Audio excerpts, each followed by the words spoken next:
நாமமே தெய்வீக வார்த்தையினால் நிரவலிக்கும் நாமமே தெய்வீக நாட்டினிக்கே வழி நடத்தும் நாமமே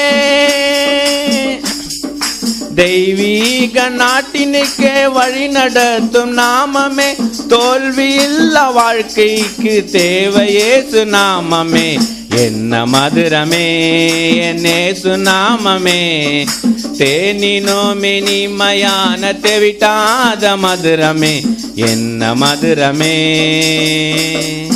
மாலை நேர செய்தியான மதுர கீத நாமமே காலந்தோறும் நம்மை காக்கும் நல்ல கர்த்த நாமமே மாலை நேர செய்தியான மதுர கீத நாமமே காலந்தோறும் நம்மை காக்கும் நல்ல கர்த்த நாமமே வடதுருவ நட்சத்திர வாடாத நாமமே வடதுருவ நட்சத்திர வாடாத நாமமே வழியிழந்த மாந்தருக்கு வழியான நாமமே என்ன மதுரமே என் இயேசு நாமமே தேனினும் இனிமையான தெவிட்டாத மதுரமே என்ன மதுரமே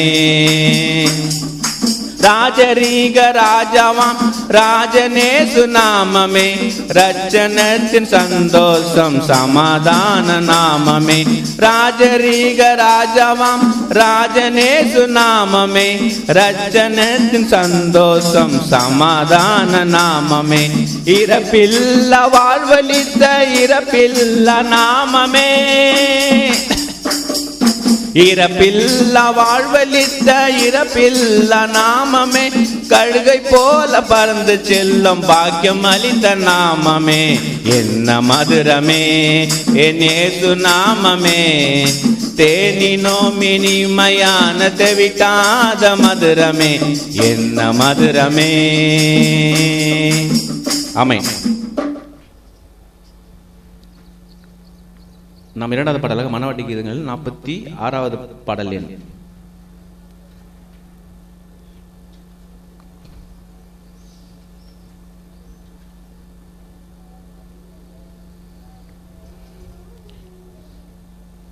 பரம அழைப்பின் பந்தய பொருளுக்கா நான் லக்கை நோக்கி ஓடுகிறே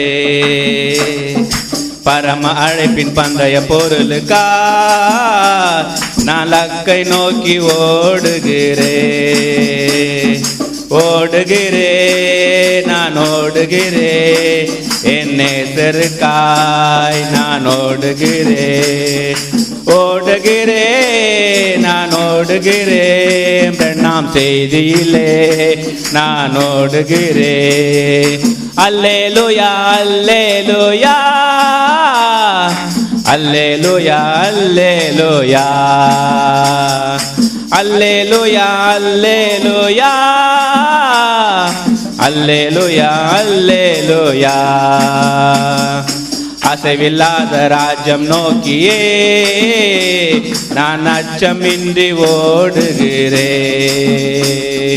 அசைவில்லாத ராஜ்யம் நோக்கியே நான் அச்சமின்றி ஓடுகிறே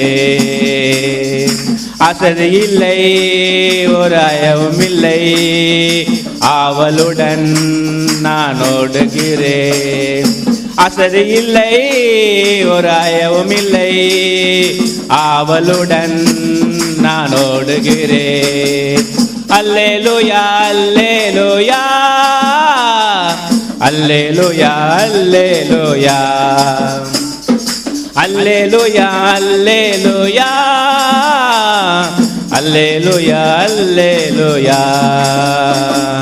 நீதி தேவன் ராஜ்யம் நோக்கியே நான் நிச்சயமாய் ஓடுகிறே நீதி தேவன் ராஜ நோக்கியே நான் நிச்சயமாய் ஓடுகிறே இவ்யாத்திரையில் என் தேவனுண்டு அவர் அன்பினாலே நான் ஓடுகிறே இவ்யாத்திரையில் என் தேவனுண்டு அவர் அன்பினாலே நான் ஓடுகிறே அல்லேலூயா அல்லேலூயா அல்லேலூயா அல்லேலூயா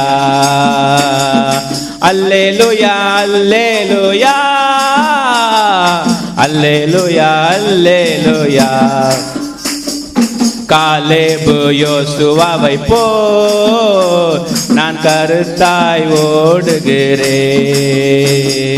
காலேபு யோசுவாவை போல் நான் கர்த்தருக்காய் ஓடுகிறேன். பிரம்மாத்தை தானே என் நித்தியமே ஜீவ வழியினிலே நான் ஓடுகிறேன்.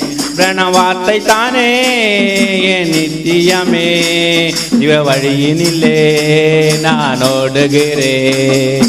அல்லேலூயா அல்லேலூயா அல்லேலூயா அல்லேலூயா அல்லேலூயா அல்லேலூயா அல்லேலூயா அல்லேலூயா. மணவாளனே சுராஜாவை நான் காணவே வாஞ்சிக்கிறேன். மணவாளனே சுராஜாவை நான் காணவே வாஞ்சிக்கிறேன். என் ஆசையெல்லாம் என் நேசுதானே, அவர் பொன்முகத்தை நான் பார்க்கணுமே. என் ஆசையெல்லாம் என் நேசுதானே, அவர் பொன்முகத்தை நான் பார்க்கணுமே. அல்லேலூயா அல்லேலூயா அல்லேலூயா அல்லேலூயா அல்லேலூயா அல்லேலூயா அல்லேலூயா அல்லேலூயா. முத்திரையை திறந்ததினாலே நான் முழுமையாக ஓடுகிறேன். முத்திரையை திறந்ததினாலே நான் முழுமையாக ஓடுகிறேன். அழுகையின்றி ஒரு பழுதுமின்றி கழுகை போல நான் பறந்திடுவேன். அழுகையின்றி ஒரு பழுதுமின்றி கழுகை போல நான் ஓர்ந்திடுவேன். அல்லேலூயா அல்லேலூயா அல்லேலூயா அல்லேலூயா அல்லேலூயா அல்லேலூயா அல்லேலூயா அல்லேலூயா. ஆமென். நாம் யாவரும் எழுந்திருப்போமாக தேவனுடைய வார்த்தைக்கு கனப்படுத்தும்படியாக இந்த சங்கீத பகுதியாக இருக்கிறது.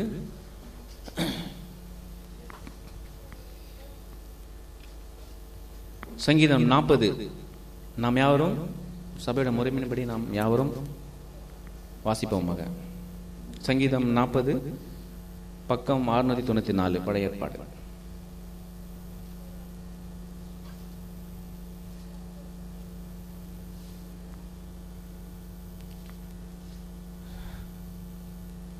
கர்த்தருக்காக பொறுமையுடன் காத்திருந்தேன். அவர் என்னிடமாய் சாய்ந்து என் கூப்பிடுதலை கேட்டார்.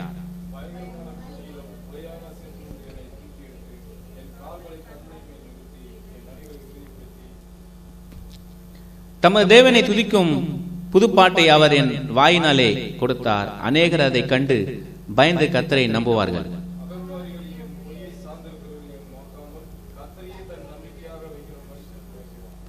என் தேவனாய கர்த்தாவே, நீர் எங்கள் நிமித்தம் செய்த உம்முடைய அதிசயங்கள் உம்முடைய யோசனைகளும் அநேகமாயிருக்கிறது. ஒருவரும் அவைகளை உமக்கு விவரித்து சொல்ல முடியாது. நான் அவர்களை சொல்லி அறிவிக்க வேண்டுமானால் அவைகள் எண்ணிக்கும் மேலானவைகள்.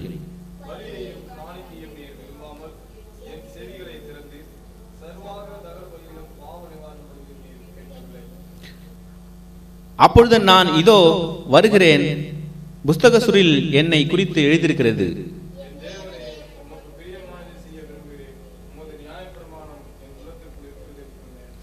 மகா சபையிலே நீதியை பிரசங்கித்தேன். என் உதடுகளை மூடேன். கர்த்தாவே, நீர் அதை அறிவீர்.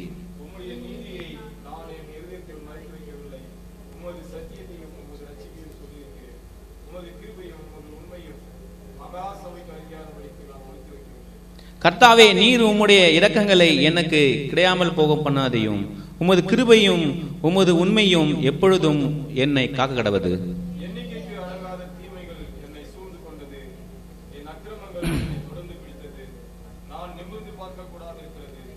அவைகள் என் தலைமயிரிலும் அதிகமாயிருக்கிறது. என் இருதயம் சோர்ந்து போகிறது.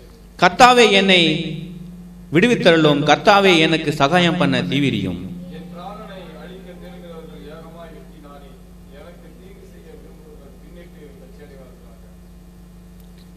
என் பேரில் ஆ ஆ ஆ என்று சொல்லுகிறவர்கள் தங்கள் வெட்கத்தில் பலனடைந்து கைவிடப்படுவார்களாக. உம்மை தேடுகிற அனைவரும் உமக்குள் மகிழ்ந்து சந்தோஷப்படுவார்களாக.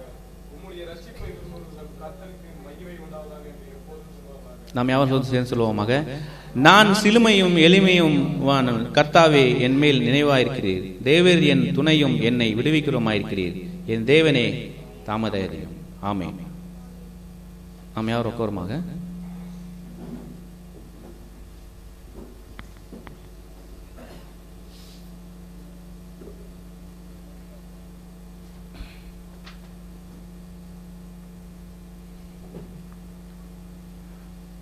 நம்ம வேற ஒரு பட்டப்புத்தகத்திலிருந்து இயேசு கிறிஸ்துவின் அன்பு என்றும் மாறாது என்ற பாடலை நாம் யாவரும் உற்சாகமாய் பாடுவோமாக. இயேசு கிறிஸ்துவின் அன்பு என்றும் மாறாதது. இயேசு கிறிஸ்துவின் மாறா கிருபை என்றும் குறையாதது. இயேசு கிறிஸ்துவின் மாறா கிருபை என்றும் குறையாதது. பாவி என்றுன்னை அவர் தள்ளவே மாட்டா. ஆவாலாய் உன்னை இயேசு அழைக்கின்றாரே.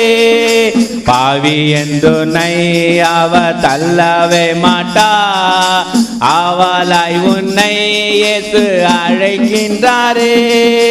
தயங்கிடாதே, தாவி ஓடிவா. தந்தை இயேசுவின் சொந்தம் கொல்லவா. தந்தை இயேசுவின் சொந்தம் கொல்லவா. இயேசு கிறிஸ்துவின் அன்பு என்றும் மாறாதது. இயேசு கிறிஸ்துவின் மாறா கிருபை என்றும் குறையாதது. உன் மீறலுக்காய் இயேசு காயங்கள் பட்டா. உன் அக்கிரமங்களுக்காய் இயேசு நொறுக்கப்பட்டா. உன் மீறலுக்காய் இயேசு காயங்கள் பட்டா. உன் அக்கிரமங்களுக்காய் இயேசு நொறுக்கப்பட்டா. உனக்காகவே அடிகள் பட்டா. உன்னை உயர்த்த தன்னை தாழ்த்தினார். உன்னை உயர்த்த தன்னை தாழ்த்தினார். இயேசு கிறிஸ்துவின் அன்பு என்றும் மாறாதது. இயேசு கிறிஸ்துவின் மாறா கிருபை என்றும் அழியாதது. ஆமென்.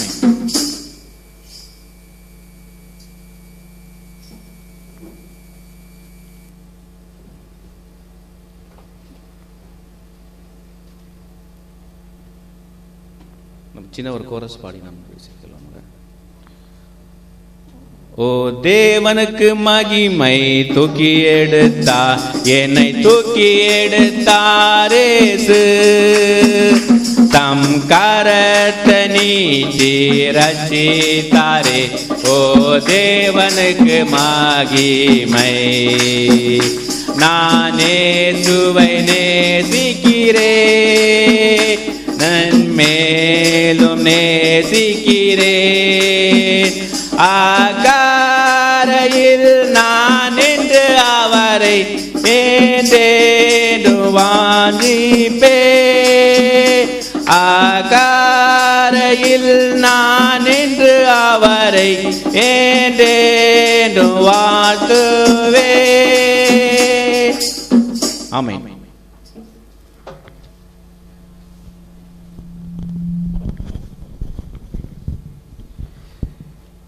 கர்த்தராகிய இயேசு கிறிஸ்து நாமம் மகிமைப்படுவதாக.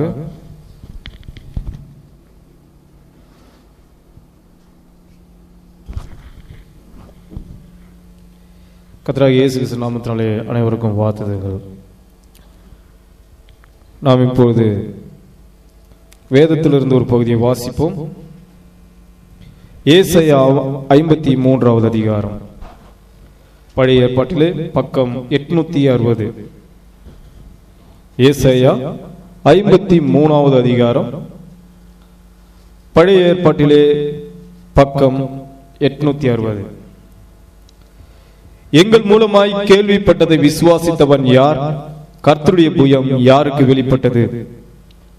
இளங்கிளைப் போலவும் வறண்ட நிலத்திலிருந்து துளிர்கிற வேரைப் போலவும் அவனுக்கு முன்பாக எழும்புகிறார். அவருக்கு அழகும் இல்லை, சௌந்தரியமும் இல்லை. அவரை பார்க்கும்போது நாம் அவரை விரும்பத்தக்க ரூபம் அவருக்கு இல்லாதிருந்தது. அவர் அசட்டை பண்ணப்பட்டவரும் மனுஷரால் புறக்கணிக்கப்பட்டவரும் துக்கம் நிறைந்தவரும் பாடு அனுபவித்தவருமாயிருந்தார். அவரை விட்டு நம்முடைய முகங்களை மறைத்துக் கொண்டோம். அவர் அசட்டை பண்ணப்பட்டிருந்தார், அவரை எண்ணாமற் போனோம். மெய்யாகவே அவர் நம்முடைய பாடுகளை ஏற்றுக்கொண்டு நம்முடைய துக்கங்களை சுமந்தார். நாமோ அவர் தேவனால் அடிபட்டு வாதிக்கப்பட்டு சிறுமைப்பட்டவர் என்று எண்ணினோம். நம்முடைய மீறுகள் நிமித்தம் அவர் காயப்பட்டு நம்முடைய அக்கிரம நிமித்தம் அவர் நொறுக்கப்பட்டார். நமக்கு சமாதானத்தை உண்டு பண்ணும் ஆக்கினை அவர் மேல் வந்தது. அவருடைய தழும்புகளால் குணமாகிறோம். நாம் எல்லோரும் ஆடுகளைப் போல வழி தப்பி திரிந்து அவனவன் தன் வழியிலே போனோம். கர்த்தரோ நாம் எல்லோருடைய அக்கிரமத்தையும் அவர் மேல் விழப்பண்ணினார். அவர் நெருக்கப்பட்டும் ஒடுக்கப்பட்டும் இருந்தார், ஆனாலும் தம்முடைய வாயை அவர் திறக்கவில்லை. அடிக்கப்படும்படி கொண்டு போகப்படுகிற ஒரு ஆட்டுக்குட்டியை போலவும் தன்னை மயிர்கத்திரவர்களுக்கு முன்பாக சத்தமிடாதிருக்கிற ஆட்டை போலவும் அவர் தம்முடைய வாயை திறவாதிருந்தார். இடுக்கணிலும் நியாய தீர்ப்பிலும் இருந்து அவர் எடுக்கப்பட்டார். அவருடைய வம்சத்தை யாரால் சொல்ல முடியும்? ஜீவன் உள்ளோருடைய தேசத்திலிருந்து அறுப்புண்டு போனார். என் ஜனத்தின் மிருது நிமித்தம் அவர் வாதிக்கப்பட்டார். துன்மார்க்கரோடு அவருடைய பிரேத கொடியை நியமித்தார்கள், ஆனாலும் அவர் மரித்த போது ஐஸ்வர்யனோடு இருந்தார். அவர் கொடுமை செய்யவில்லை, அவர் வாயில் வஞ்சனை இருந்ததும் இல்லை. கர்த்தரோ அவரை நொறுக்க சித்தமாகி அவரை பாடுகளுக்கு உட்படுத்தினார். அவருடைய ஆத்துமா தன்னை குற்ற நிவாரண பலியாக ஒப்பு கொடுக்கும் போது அவர் தமது சந்ததியை கண்டு நீடித்த நாளாய் இருப்பார்.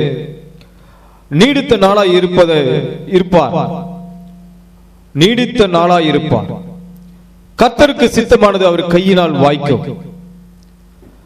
அவர் தமது ஆத்தும வருத்தத்தின் பலனை கண்டு திருப்தியாவார். என் தாசனாகிய நீதிபரர் தம்மை பற்றும் அறிவினால் அநேகரை நீதிமான்களாக்குவார். அவர்களுடைய அக்கிரமங்களை தாமே சுமந்து கொள்வார். அவர் தம்முடைய ஆத்துமாவை மரணத்தில் ஊற்றி அக்கிரமக்காரர்களில் ஒருவராக எண்ணப்பட்டு அநேகருடைய பாவத்தை தாமே சுமந்து அக்கிரமக்காரர்களுக்காக வேண்டிக் கொண்ட நிமித்தம் அநேகரை அவருக்கு பங்காக கொடுப்பேன். பலவான்களை அவர் தமக்கு கொள்ளையாக பங்கிட்டுக் கொள்வார். நாம் ஜெபம் செய்வோம். இரக்கத்தில் ஐஸ்வர்யமுள்ள தேவனாய் கர்த்தாவே, பரிசுத்தமுள்ள தேவனே, எங்கள் பரலோக பிதாவே, இந்த ஆசீர்வதிக்கப்பட்ட உயிர் திறந்த காலை வேளைக்காக உமக்கு கோடான கோடி நன்றி செலுத்துகிறோம். முதலாவது எங்களுடைய குற்றங்களையும் தவறுகளையும் பாவங்களையும் ஒரு விஷயம் மன்னிக்கும்படியாக வேண்டிக் கொள்கிறோம்.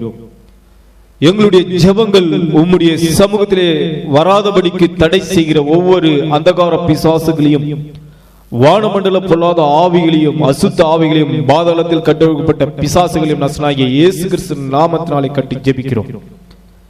இந்த வேளையிலும் ஆண்டவரே, எங்களுக்காக அடிக்கப்பட்டவரும் நொறுக்கப்பட்டவரும் எங்களுக்காக மரித்து உயிர் தெழுந்தவருமாகிய கர்த்தராகிய இயேசு கிறிஸ்து நாமத்தினாலே இந்த காலவேளை நாங்கள் கூடி வந்திருக்கிறோம்.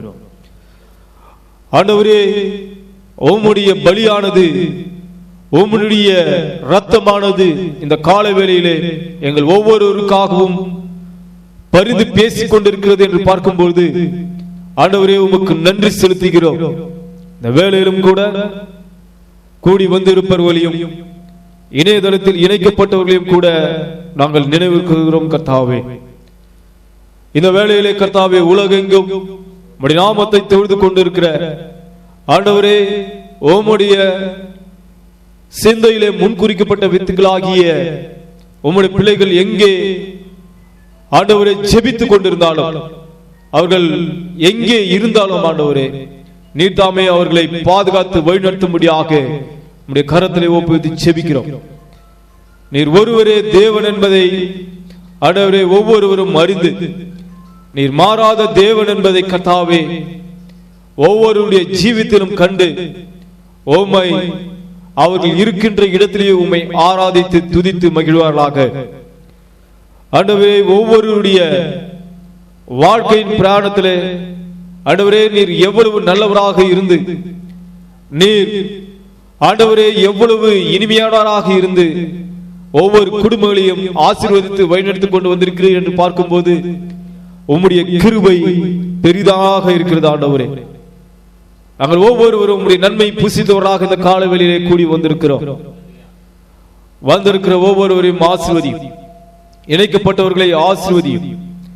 ஆண்டவரே, ஆராதனையில் பங்கு கொள்ளாதபடிக்குது ஆண்டவரை தடைப்பட்ட ஒவ்வொரு பிள்ளைகளையும் கூட இந்த நேரத்தில் நினைவு கூறுகிறோம். அவர்கள் எங்க இருந்தாலும் ஆண்டவரே கர்த்தாவே, அவர்களுடைய சமூகத்துக்குள்ளாக நீர் தாமே இணைத்துக் கொள்ளும்படியாக நாங்கள் வேண்டிக் கொள்கிறோம்.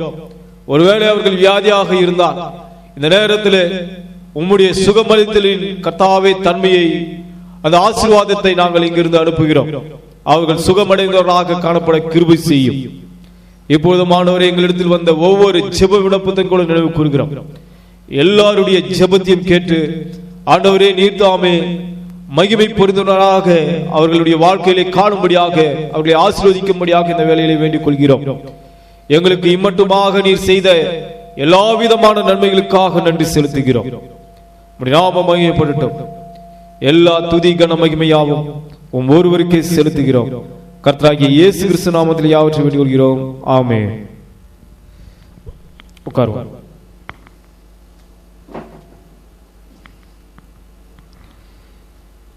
கர்த்தராகிய இயேசு கிறிஸ்து நாமம் மகிமைப்படுவதாக. இந்த காலவேளையிலே நாம் தெரிந்து கொள்ள போகிற தலைப்பு சிறந்த சிற்பி. சிறந்த சிற்பி என்ற தலைப்பின் கீழாக நாம் இன்றைக்கு பார்க்க போகிறோம். யார் அந்த சிறந்த சிற்பி? நம்முடைய ஆண்டவராகிய இயேசு கிறிஸ்துவாகத்தான் இருக்கிறார். ஒரு நாள் தேவனுடைய தீர்க்கதரிசி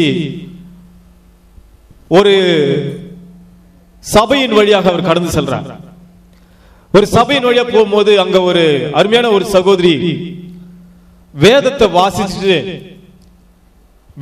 வாசிச்சு அப்படியாக அவங்க என்ன பண்றாங்கன்னா ஒரு பாடலை பாடிக்கொண்டிருந்தாங்க. இவர் அதை பார்த்துட்டு இருந்தார். அந்த சகோதரி அருமையான பாடலை பாடிக்கிட்டு இருந்தாங்க. பாடிக்கிட்டே இருக்கும் போது திடீரென்று அவர்கள் அங்கே நடனமாட தொடங்கிட்டாங்க, குதிக்க ஆரம்பிச்சிட்டாங்க. அவர் தீர்க்கதரிசி அப்படியாக பார்த்துட்டு, என்ன இவங்க இப்படி திடீர்னு ஏதோ படிச்சாங்க, ஒரு பாட்டு பாடினாங்க, உடனடியா டான்ஸ் எல்லாம் ஆடுறாங்களே, இது என்ன இது கேரக்டர் அப்படின்னு சொல்லிட்டு இவர் போயிட்டார் வீட்டுக்கு போயிட்டு இவர் வேதாமத்தை எடுத்துட்டு அப்படி வனாந்தரத்துல போய் இவர் வேதாமத்தை எடுத்து வாசிக்க ஆரம்பிச்சார். இவர் வாசிக்க கர்த்தர் செய்த நன்மைகளை இவர் ருசித்து பார்க்க இவரை அறியாமலே குதிக்க தொடங்கி விட்டார். இவரை அறியாமையே நடனமாட ஆரம்பித்து விட்டார். அப்போது சொல்லுகிறார், உண்மையாகவே கர்த்தருடைய வார்த்தையை ஒரு மனிதன் ருசிக்க ஆரம்பித்து விட்டால் அவனை அறியாமலேயே கர்த்தருக்குள்ளாக மகிழ்ந்து குதிக்க ஆரம்பித்து விடுவான், ஆவியிலே நடனமாட ஆரம்பித்து விடுவான். அப்போ சொல்கிறார், அப்படி என்று சொன்னால் நிச்சயமாக வேதத்தை வாசிக்கும் போது ஒரு மனிதனுக்குள்ளாக அவன் ஆவி உற்சாகமாகி அவன் அப்படியாக கர்த்தருக்குள்ளாக மகிழ்ந்து களி கூறினான் என்று சொன்னால் அதை நாம தப்பாவே எடுத்துக்க கூடாது. நிச்சயமாக ஒரு நாளிலே நாமும் தேவனுக்குள்ளாக களி கூற அது ஒரு நாளிலே நம்ம செய்யும் என்று சொல்கிறார். நாமும் ஒரு நாளைக்கு என்ன பண்ணுவோம்? கர்த்தருக்குள்ளாக மகிழ்ந்து தனிப்பட்ட முறையிலே நாம் அப்படியாக களி கூற தொடங்குவோம். அல்லேலூயா. அதுதான் நாங்க பார்க்கும்போது தேவனுடைய தீர்க்கதரிசி சொல்கிறார், நாம் யாரையும் தப்பா எடுத்துக்க கூடாது.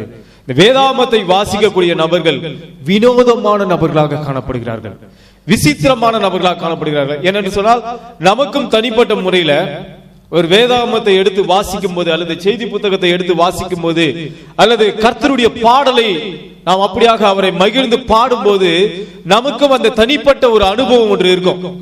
தனிப்பட்ட முறையில் நம்மை அறியாமலே கைகளை கொட்டி அப்படியாக கைகளை கரங்களை தட்டுவது, அல்லது நம்மளுடைய அப்படியாக நம்மளுடைய உடம்பே பாத்தீங்கன்னா இந்த நேரத்தில் நம்ம டான்ஸ் ஆடலாமா, ஆண்டவருடைய பாடல்கள் நம்ம அப்படியாக குதித்து ஆடலாமா என்று ஒரு உணர்வு வரும்.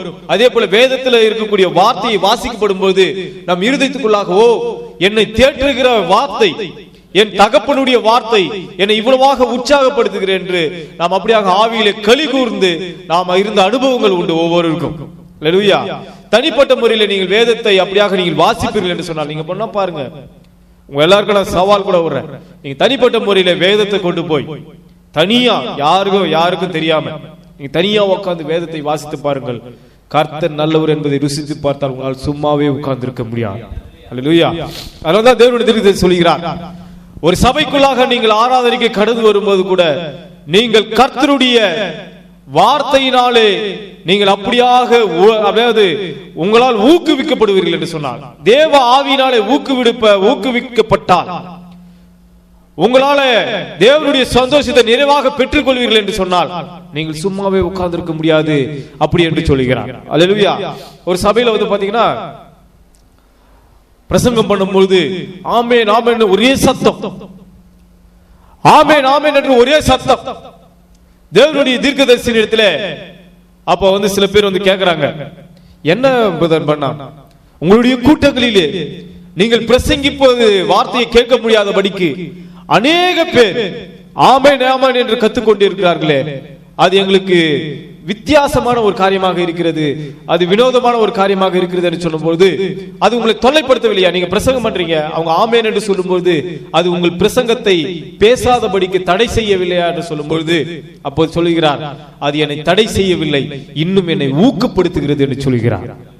தேவனுடைய வார்த்தைக்கு நீங்கள் ஆமென் என்று சத்தமிடும் போது அங்கே பிரசங்கிக்கக்கூடிய நபருக்கு அதை ஊக்கப்படுத்துமே தவிர அது எந்த விதத்திலும் தொந்தரவாக அமையாது. ஆமென் என்று சொன்னால் அப்படியே ஆக கடவுது என்று அர்த்தம். ஏனென்று சொன்னால் தேவனுடைய பிள்ளைகளுக்கு அவருடைய தகப்பனாருடைய வார்த்தை வரும்பொழுது, நம்முடைய ஆண்டவராகிய இயேசு கிறிஸ்துவினுடைய வார்த்தை வரும்பொழுது ஒவ்வொரு விசுவாசியும் அது ஆமென் என்றும் அல்லேலூயா என்றும் கர்த்தருக்கு மகிமை உண்டாகிறது என்றும் அது அப்படியாக ஆர்ப்பரிக்க தோன்றும். அல்லேலூயா. ஒரு முறை ஒரு சகோதரி பாத்தீங்கன்னா இயேசு கிறிஸ்துவினுடைய அதாவது பாத்தீங்கன்னா இயேசு கிறிஸ்துவினுடைய உருவத்தை பதித்த ஒரு காரியத்தை அவங்க செஞ்சிருந்தாங்க. நிறைய பரிசுத்தவான்களுடைய சிலைகளை உருவாக்கக்கூடிய ஒரு இடத்துல அவர்கள் அப்படியாக உருவாக்கக்கூடிய நபராக இருந்தாங்க. அந்த இடத்துல யூதாசனுடைய சிலையை எப்படி உருவாக்கணும்னு சொல்லி அவங்க என்ன பண்றாங்கன்னா, கண்ணாடி எல்லாம் எடுத்து அதை உருக்கி, கண்ணாடியில என்ன பண்றாங்க, கண்ணாடி தூள் எல்லாம் கண்ணாடி எல்லாம் எடுத்து உருக்கி அதை கண்ணாடியில செய்யறதுக்காக உருக்கி செய்யறாங்க. அதை செஞ்சு வைக்கிறாங்க, வெடிச்சு போச்சு. முதல் முறை வெடிச்சு போச்சு. ரெண்டாவது முறையும் யூதாசனுடைய உருவத்தை அப்படியே கண்ணாடியில உருக்கி திரும்ப அந்த உருவத்தை செஞ்சு வைக்கிறாங்க, மறுபடியும் வெடிச்சு போச்சு. அவங்க என்ன பண்றாங்கன்னா, அவங்க நினைக்கிறாங்க, ஒரு கால் நம்முடைய ஆண்டவருடைய உருவத்தை பதித்த இந்த இடத்துல அவருடைய பகைஞனுடைய உருவத்தை அந்த சிலையை வைப்பதற்கு தேவன் அனுமதிக்கவில்லை என்று சொல்லி அவர்கள் அப்படியாக விட்டுட்டாங்க. சரி, மூன்றாவது முறை நாம் முயற்சி செய்வோம் என்று சொல்லி மூன்றாவது முறையாக செய்யும் போது அந்த உருவம் வந்தது என்று சொல்கிறார்கள். ஆனா நீங்க கவனிப்பீர்கள் என்று சொன்னால், அருமையான தீர்க்கதரிசி இதில் குறிப்பிடக்கூடிய ஒரு காரியம், நாம் அவிசுவாசிக்கு எவ்வளவுதான் தேவனுடைய வார்த்தையை நாம் கொடுத்து அவனை உருவாக்க முயன்றாலும் அது நிச்சயமாக நாம் தோல்வியைத்தான் நாம் தழுவோம். அதனால தான் தேவனுடைய வார்த்தையினாலே ஒருவனை செதுக்க வேண்டும் என்று சொன்னால் மைக்கேல் ஆஞ்சலோ மாதிரி நம்ம செதுக்கணும். மைக்கேல் ஆஞ்சலோ கூடியவர் என்ன செய்யறாருன்னா, ஒரு சிலையை செதுக்கிறார். எப்பவுமே ஒரு ஒரு சிற்பியினுடைய காரியத்தை நீங்க பார்ப்பீங்கன்னா, சிலை செதுக்கக்கூடிய ஒரு சிற்பியினுடைய காரியத்தை பாத்தீங்கன்னா, அவன் என்ன சிந்தையில வச்சுக்கிறான்னு யாருக்குமே தெரியாது. ஒரு சிற்பி ஒரு பாறை இருக்குதுன்னு அவன் சிந்தையில என்ன இருக்குதுன்னு யாருக்குமே தெரியாது. எல்லாரும் வந்து ஒரு கல்லை ஒரு அப்படியாக நம்ம ஏற்கனவே கூட பார்த்துருக்கோம். ஒரு கல்லை சாதாரணமா பார்த்துட்டு எல்லாரும் போயிடுவாங்க. ஆனால் ஒரு சிற்பியினுடைய சிந்தையில் என்ன இருக்குதுன்ற பத்தி யாருக்குமே தெரியாது. அவன் யாருக்குமே சொல்லவும் மாட்டான். அவன் என்ன செய்வானா, அவன் சிந்தையில் இருக்கக்கூடிய உருவத்தை எப்படியாச்சிலும் இந்த பாறையிலிருந்து வெளியே கொண்டு வர வேண்டும். இந்த பாறையில் இருக்கக்கூடிய என் சிந்தையில் இருக்கக்கூடிய உருவத்தை இந்த பாறையிலிருந்து நான் கொண்டு வந்தே தீர்வேன்னு சொல்லி அவன் என்ன பண்ணுவானா, நேரா போயிட்டு அந்த பாறையை கொண்டு வந்து வச்சுட்டு அதை பாட்டு செதுக்கிட்டு உட்காந்துருப்பான். அது சில பேர் சொல்லுவாங்க, அப்படியாக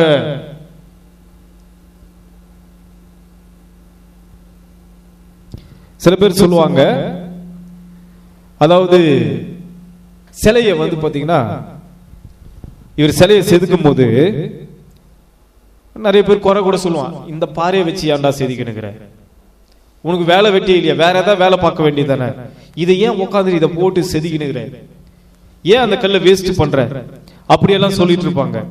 ஆனா யார் என்ன சொன்னாலும் சரி, யார் எவ்வளவாக அவனை இது பண்ணாலும் சரி, அந்த சிற்பி என்ன பண்ணுவானா அந்த பாறையை செதுக்கிட்டே தான் இருப்பான்.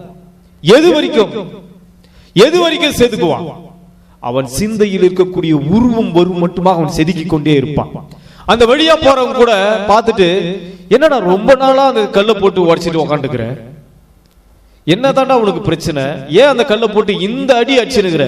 அப்போ அந்த சிற்பி அப்பொழுது கூட அவன் அதை குறித்து கவலைப்பட மாட்டான். உன் வேலை என்ன, நான் என்ன செய்யறேன்றது உனக்கு தெரியாது, நீ ஒரு வழிபோக்கனாக இருக்கிறாய், நான் என்ன செய்கிறேன் என்பதை குறித்து உனக்கு தெரியாது, நான் யாராக இருக்கிறேன் என்பதை குறித்து உனக்கு தெரியும், ஆனால் நான் என்ன செய்து கொண்டிருக்கிறேன் என்பதை குறித்து நீ அறியவில்லை. அவன் யாரா இருக்கிறான், ஒரு சிற்பியா இருக்கிறான். அந்த சிற்பினுடைய வேலையை ஒரு வழிபோக்கன் செய்யவே முடியாது. வழிபோக்கன் என்ன பண்ணுவான், கண்டுக்காம போயிட்டே இருப்பான் பாட்டுன்னு. இல்ல போகும்போது என்ன பண்ணுவான், இவன் ஒரு 4 திட்டு போயிட்டே இருப்பான். இவனுக்கு வேற வேலையே இல்லை, இவன் என்ன செய்வான், அந்த பாறாங்களை போட்டு அடிச்சுக்கிட்டே இருக்கிற வேலை தான் இவன் வேலை. இவனுடைய சிந்தையில் இருக்கக்கூடிய காரியத்தை உருவகப்படுத்தும் வரைக்கும் மைக்கேலோ ஆஞ்சல், அந்த மைக்கேலோ ஆஞ்சல் என்று பாத்தீங்கன்னா ஒரு சிறந்த சிற்பாசிரியர், உலகத்திலேயே சிறந்த சிற்பியாக இருக்கக்கூடிய மனிதர்களில் மைக்கேல் ஆஞ்சலோ என்பவர் ஒரு மிக சிறந்த சிற்பியாக இருக்கிறார். அவர் மோசே எனக்கூடிய அந்த சிலையை அவர் செதுக்கி கொண்டிருந்த போது, மோசே அவர் பார்த்ததில்லை, மோசே எப்படி இருப்பான்னு கூட தெரியாது, எல்லாம் பைபிள்ல படிக்கிறது தான். அவர் பைபிள்ல படிச்சு அவனுடைய கதாபாத்திரம் எப்படி பட்டது, அவனுடைய கதாபாத்திரமா, அதாவது வந்து பாத்தீங்கன்னா அவன் எகிப்தில் இருக்கும்போது எப்படி இருந்தான், எகிப்தில் இருக்கும்போது எப்படி இருந்தான், இஸ்ரவேல் ஜனங்களை அழைக்கப்படும் போது எப்படி இருந்தான் என்று சொல்லி இவன் சிந்தைக்குள்ளவே ஒரு உருவத்தை முதல்ல அவன் செதுக்குறான். இவன் சிந்தைக்குள்ளவே முதலாவது ஒரு உருவத்தை என்ன பண்றான், செதுக்கி செதுக்கி செதுக்கி அந்த மோசே என்னக்கூடிய மனிதனுக்கு இப்படிதான் கண்ணு இருக்கும், இப்படிதான் அவனுக்கு தாடி இருக்கும், இப்படிதான் அவனுக்கு கண்ணம் இருக்கும், இப்படிதான் அவனுக்கு புருவம் இருக்கும், இப்படிதான் அவனுக்கு தலைமுடி இருக்கும், இப்படிதான் அவனுடைய தேகம் இருக்கும், அவனுடைய கைகள் இப்படித்தான் இருக்கும், அவனுடைய விரல்கள் இப்படித்தான் இருக்கும், அவன் பாதங்கள் இப்படித்தான் இருக்கும், அவன் இவ்வளவு உயரமாக இருப்பான் என்று சொல்லி அவன் என்ன பண்றான், அவன் சிந்தைக்குள்ளாகவே அந்த உருவத்தை வந்து வார்த்தையை படிச்சு படிச்சு படிச்சு படிச்சு இந்த வேதாகமத்தை எடுத்து படிச்சு படிச்சு படிச்சு அவன் சிந்தைக்குள்ளவே ஒரு மோசே எனக்கூடிய ஒரு தத்துருவமான மனிதனை முதல்ல அவன் சிந்தைக்குள்ள கொண்டு வந்துட்டான். முதல்ல அவன் சிந்தைக்குள்ளாக கொடுத்து அவன் அப்படியாக உருவகப்படுத்தி கொண்டு வந்துட்டு பிறகு ஒரு பாறையை பார்த்தவனுமே அது மோசேயை போல அவன் கண்டான். முதல்ல என்ன பண்ணா, மோசேயை இவனுக்குள்ள வர வைக்கிறதுக்காக, இவன் சிந்தைக்குள்ளாக அந்த மோசையை வர வைக்கிறதுக்காக என்ன செய்யறான், வார்த்தையை எடுத்து படிச்சு படிச்சு படிச்சு படிச்சு மோசேயினுடைய கேரக்டரை படிக்கிறான், மோசே எப்படிப்பட்டவன்றதை படிக்கிறான், மோசே என்னவெல்லாம் செய்தான், எப்படியாக இருப்பான், அவன் எவ்வளவு ஒரு பராக்கிரமசாலி, எவ்வளவு பெரிய வீரன், அப்படி என்று சொல்லி அவனை குறித்து இவனுடைய சிந்தைக்குள்ளாக அநேக காரியங்களை அவன் உள்ளுக்குள்ள வச்சு அப்படியே வந்து பாத்தீங்கன்னா அவனுக்குள்ள அந்த இது பண்ற தியானம் பண்ணி பண்ணி பண்ணி பண்ணி பண்ணி மோசே எனக்கூடிய உருவமே அவன் சிந்தைக்குள்ள வந்து நின்றுச்சு. இவன் கண்ணு இப்படித்தான் இருக்கும், மூக்கு இப்படித்தான் இருக்கும், அப்படி என்று சொல்லி அவன் சிந்தைக்குள்ளாகவே உருவப்படுத்தி கொண்டு வந்துட்டான். கொண்டு வந்த பிறகு என்ன பண்றான், அந்த ஒரு பாறையை பார்க்கறான். அந்த சுண்ணாம்பு பாறையை பார்த்துட்டு அந்த சுண்ணாம்பு பாறையை பார்க்கும்போது இதுதான் மோசேக்கு தகுதியான கல், இந்த கல்தெல்லாம் நான் செதுக்க போறேன்னு சொல்லிட்டு அந்த கல்லை வச்சு செதுக்கிட்டே இருக்கிறான். அங்க நிறைய பேர் பல ஆண்டுகள் ஆனதாக தேவனுடைய தீர்க்கதரிசி சொல்கிறார். மைக்கேல் ஆஞ்சலோ என்பவர் மோசேயினுடைய உருவத்தை கொண்டு வருவதற்கு பல ஆண்டுகள் பிடித்திருக்கு. பல ஆண்டு காலமாக அந்த ஒரு சிலையை செதுக்கினுக்கிறான். அவன் பாட்டு உட்காந்து தட்டுறான் தட்டுறான் தட்டுறான் தட்டி அவன் கண்ணு, அந்த கண்ணு வந்து பாத்தீங்கன்னா செதுக்கி முடிச்ச வரைக்கும் அந்த கண்ணை பாக்குறான். இதுதான் மோசேயினுடைய கண், என் சிந்தையில இருக்கக்கூடிய கண் இதுதான். ஒரு கண்ணு வந்துருச்சு, அப்படியே அழகா வந்துருச்சு. அடுத்தது வந்து பாத்தீங்கன்னா இன்னொரு கண்ணு வந்துருச்சு, அப்புறம் மூக்கு வந்துருச்சு, அவனுடைய வாய் வந்துருச்சு, அவனுடைய கண்ணங்கள் வந்துருச்சு, அவனுடைய தாடியை கொண்டு வந்துட்டான்.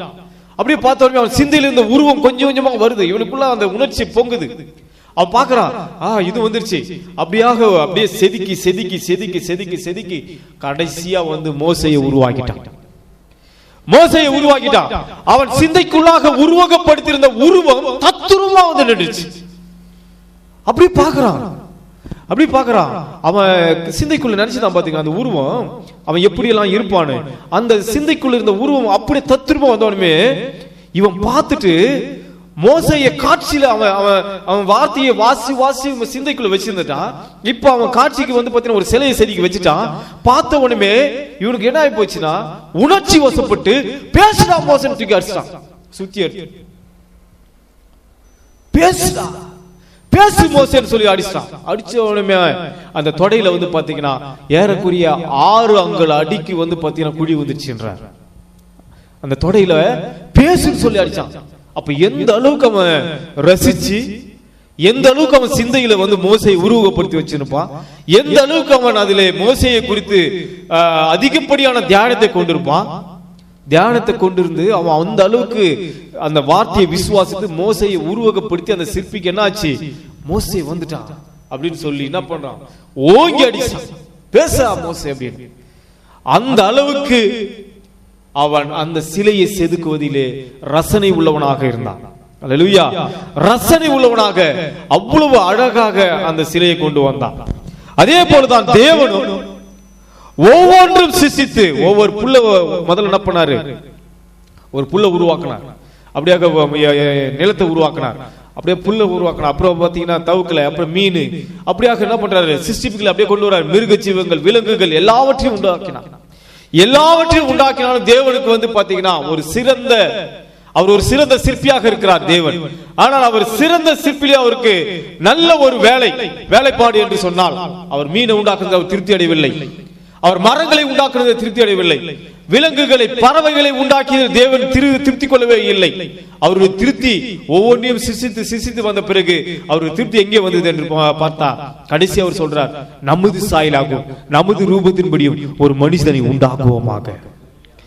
தேவனுடைய திருப்தி எங்கே வருகிறது, அவர் சிந்தைக்குள்ளாக வடிக்க ஆரம்பித்துட்டார். சிந்தைக்குள்ளாகவே வடிக்க ஆரம்பித்துட்டார்.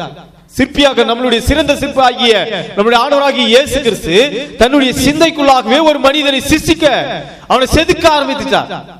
அவன் என்ன பண்றாரு, செதுக்கி செதுக்கி செதுக்கி செதுக்கி பார்த்து தன் சாயலாகவும் தன் ரூபத்தின்படியும் ஒரு மனிதனை அவர் உண்டாக்குமாக என்று சொன்னார்.